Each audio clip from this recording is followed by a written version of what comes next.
बिस्मिल्लाहिर्रहमानिर्रहीम। अस्सलाम वालेकुम नाज़रीन कराम एंड वेलकम टू खोजी पॉइंट यूट्यूब चैनल। मोहतरम नाज़रीन कराम, हमेशा से ही भारतीयों की ये कोशिश रही है कि वो किसी तरह से भी पाकिस्तान को नीचा दिखा सकें। इसीलिए भारतीय हुकूमत ने अपनी गरीब आवाम का हक मार कर अरबों डॉलर के हथियार दूसरे ममालिक से खरीदे और खुद भी बनाए। नाज़रीन कराम, भारत ने ऐसा ही सोचकर त्यारा बरदार बैरी बेड़ा बनाने का फैसला किया जिसकी लागत अरबों डॉलर में आती है और भारत ने ये त्यारा बरदार बैरी बेड़ा खुद तैयार करने का फैसला किया, मगर जरूरत पड़ने पर दूसरे ममालिक से मदद भी ली गई। मगर फिर भी भारत इस बैरी बेड़े को इस काबिल नहीं बना सका कि ये बैरी बेड़ा खुद को पाकिस्तान के जदीद मिसाइलों से बचा सके, क्योंकि इस बैरी बेड़े में खुदकार निजाम इंतहाई नाकस है। भारत को शायद इस बात का पता नहीं कि अगर दुश्मन मुल्क इस बैरी बेड़े को तबाह करने में कामयाब हो गया तो न सिर्फ बैरी बेड़े से बल्कि अरबों डॉलर के जदीद लड़ाका हथियारों से भी हाथ धोना पड़ सकते हैं।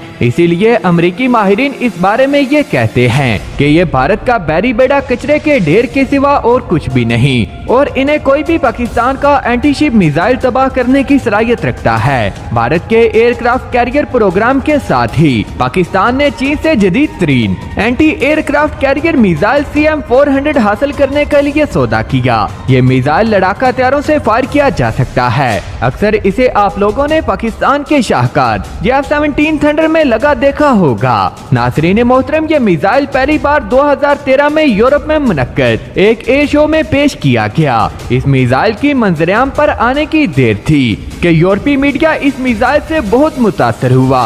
इस मिसाइल की खूबियों को जानने के बाद माहिरीन ने इस बात का इंदिया दिया कि ये जदीद मिसाइल अमेरिकी एयरक्राफ्ट कैरियर के हिफाजती निजाम को मद्देनजर रखते हुए बनाया गया है। लिहाजा इस बात से आप इस मिसाइल की अहमियत का अंदाजा लगा सकते हैं और ये भी जान सकते हैं कि ये किस कदर खतरनाक साबित हो सकता है। अब बात करते हैं इसकी खुसूसियात के बारे में। दोस्तों, इसकी रफ्तार तकरीबन मैक 5 है और इस मिसाइल का कुल वजन 2500 किलोग्राम है, जबकि इसके वारहेड का वजन 500 किलोग्राम है और ये मिसाइल तकरीबन 400 किलोमीटर दूर तक टारगेट को निशाना बना सकता है। इस मिसाइल में मौजूद धमाकाखेज मवाद एटम बम बनाने वाले यूरेनियम से अफसुर्दा है, जो कि दुनिया की सबसे सख्त तरीन धात को भी सेकंड में ही पिघला सकती है।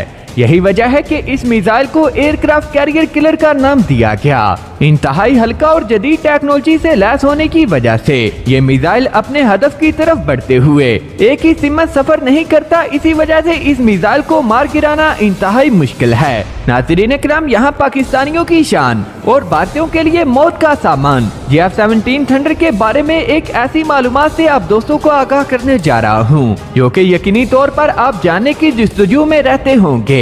नाज़रीन किराम, पहले बात करेंगे F-17 थंडर ब्लॉक 3 और ब्लॉक 4 के बारे में, क्योंकि बहुत से दोस्त ऐसी वीडियोस बना रहे हैं कि पाकिस्तान F-17 थंडर ब्लॉक 3 के बाद डबल इंजन ब्लॉक 4 बनाने जा रहा है, क्योंकि ब्लॉक 3 तो अब मंजरेआम पर आ चुका है और इसकी तमाम सलाहियतों के बारे में तकरीबन आप सब दोस्त जान चुके हैं और ये भी जान चुके हैं कि block 3 single engine single seat पर मुश्तमिल फाइटर जेट है। दोस्तों, अब ये सवाल पैदा होता है कि क्या पाकिस्तान कोई डबल इंजन त्यारा बनाएगा या फिर किसी दोस्त मुल्क से खरीदेगा, और क्या पाकिस्तान एयरफोर्स को डबल इंजन त्यारे की जरूरत नहीं, और मजीद ये कि अगर पाकिस्तान F-17 थंडर ब्लॉक 3 के बाद ब्लॉक 4 को बनाएगा या फिर नहीं। इस बात की हकीकत जानने से कबल मैं उन दोस्तों का शुक्रिया अदा करना जरूरी समझता हूँ जो हमारे चैनल को सब्सक्राइब कर चुके हैं और साथ में मौजूद घंटी के बटन पर भी क्लिक कर चुके हैं। और इसके साथ ही तमाम नए शामिल होने वाले दोस्तों से इंतहाई मोहब्बाना गुजारिश है कि वो भी हमारे चैनल को सब्सक्राइब कर लें और साथ में मौजूद बेल के आइकन पर भी क्लिक कर लें, ताकि आपको अपने प्यारे वतन की तमाम तरह टेक्नोलॉजी पर मबनी वीडियो सबसे पहले मिलती रहें। तो आइए नाज़रीन किराम, आज के दिलचस्प मौजू का आगाज करते हैं। नाज़रीन किराम, अगर बात करें पाकिस्तान एयरफोर्स को ट्विन इंजन तैयारी की जरूरत है या फिर नहीं,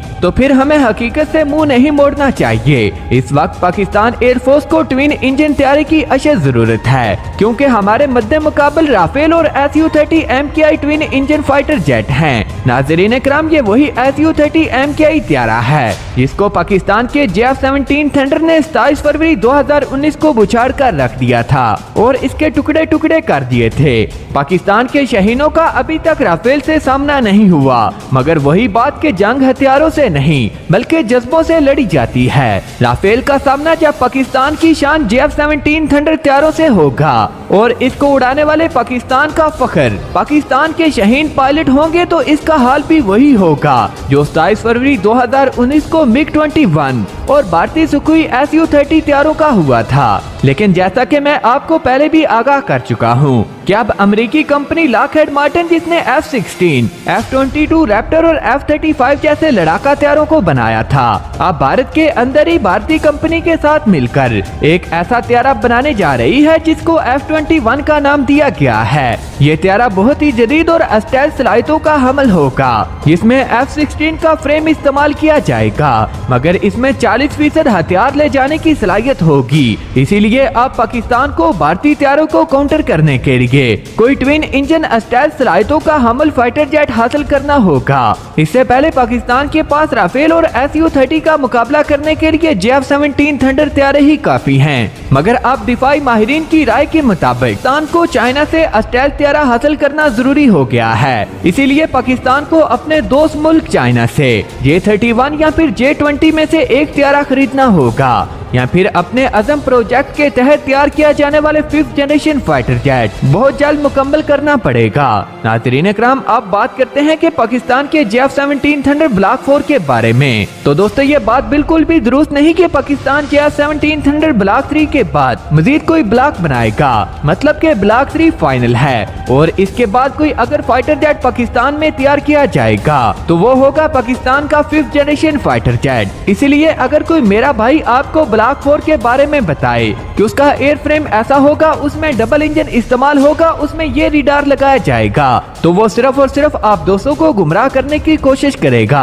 नाज़रीन इकराम, ब्लॉक 3 अल्हम्दुलिल्लाह मुकम्मल हो चुका है और आप सब दोस्त जानते हैं कि इसकी टेस्ट फ्लाइट भी मुकम्मल हो चुकी है, मगर खित्ते की बदलती सूरत हाल को मद्देनजर रखते हुए इस त्यारे को मजीद अपग्रेड किया जा रहा है। यही वजह है कि अब तक इसे सर्विस में शामिल नहीं किया गया, मगर उम्मीद जाहिर की जाती है कि 2021 के शुरू में इंशाल्लाह ये पाकिस्तान फिजाइया का हिस्सा बन जाएगा। नाज़रीन इकराम, उम्मीद करता हूँ कि आज की ये वीडियो भी आपकी मालूमात में इजाफे का सबब बनी होगी। वीडियो पसंद आने की सूरत में इसे लाइक कीजिए, दोस्तों से शेयर करने के साथ साथ हमारे चैनल को भी सब्सक्राइब कर लें और साथ ही में मौजूद बेल के आइकन पर भी क्लिक कर लें ताकि आपको अपने प्यारे मुल्क के वतन पाकिस्तान की तमाम तरह टेक्नोलॉजीज पर मबनी वीडियोस का नोटिफिकेशन सबसे पहले मिलता रहे, क्योंकि नाज़रीन इकराम, हम हर रोज पाकिस्तान की किसी न किसी डिफेंस और अटैक टेक्नोलॉजीज पर वीडियोस बनाते रहते हैं और हमारा ये वीडियोस बनाने का मकसद सिर्फ और सिर्फ आप पर पाकिस्तान की ताकत को आश्कार करना है, जिसकी वजह से पाकिस्तान खित्ते में ताकत के तवाज़ुन को बरकरार रखे हुए है। नीज अगर हमारी इस वीडियो को कोई पाकिस्तानी देख या सुन ले तो उसका सर फख्र से बुलंद हो जाता है। नाज़रीन इकराम, मिलते हैं किसी अगली वीडियो में, तब तक के लिए अपना बहुत सा ख्याल रखिएगा। अल्लाह निगहबान।